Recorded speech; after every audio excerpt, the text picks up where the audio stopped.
গর্ভ অবস্থায় কোন মহিলা যদি 4টি সূরা বেশি বেশি পাঠ করতে পারে, ওনার সন্তান মেধাবী, সুন্দর এবং সৎ চরিত্রবান হবে ইনশাআল্লাহ।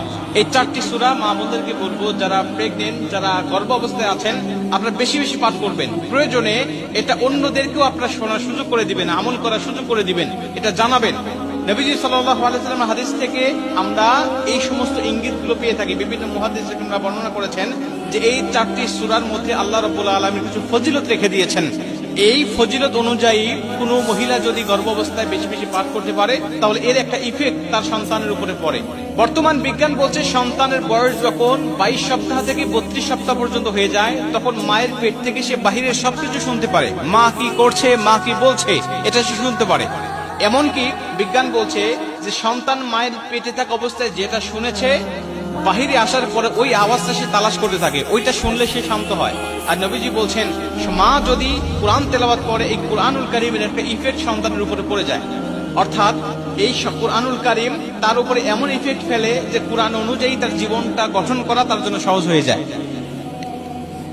এই জন্য মুহাদ্দিসরা বলছেন যে এই 4টি সূরা যদি কোনো মা, কোনো মহিলা পাঠ করতে পারে নিয়মিত, তাহলে এর ইফেক্টটা সন্তানের জীবনের উপরে পড়ার কারণে ওই সন্তান মেধাবী হয়, বুদ্ধিমান হয় এবং সৎ চরিত্রবান হয়।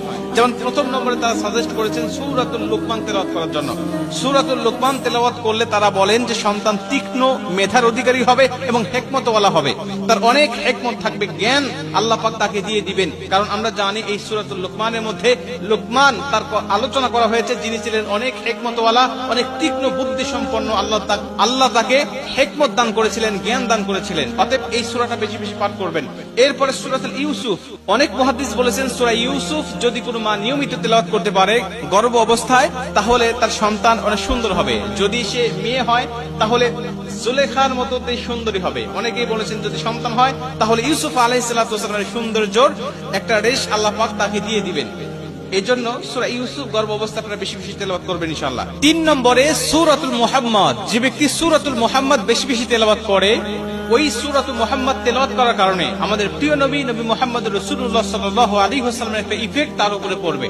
এজন্য গর্ভবতী মাদেরকে বলবো আপনারা সূরাতুল মুহাম্মদ বেশি বেশি তেলাওয়াত করবেন। রাসূল সাল্লাল্লাহু আলাইহি ওয়াসাল্লামের মতো চরিত্রবান সন্তান আল্লাহ পাক আপনাকে দান করবে। এবং 4 নম্বরে সবচেয়ে গুরুত্বপূর্ণ বিষয়, সেটা হলো আল ইমরান, সূরাতুল আল ইমরান তেলাওয়াত করা। এটা আমরা নারী এবং পুরুষ উভয় তেলাওয়াত করতে পারি বেশি বেশি।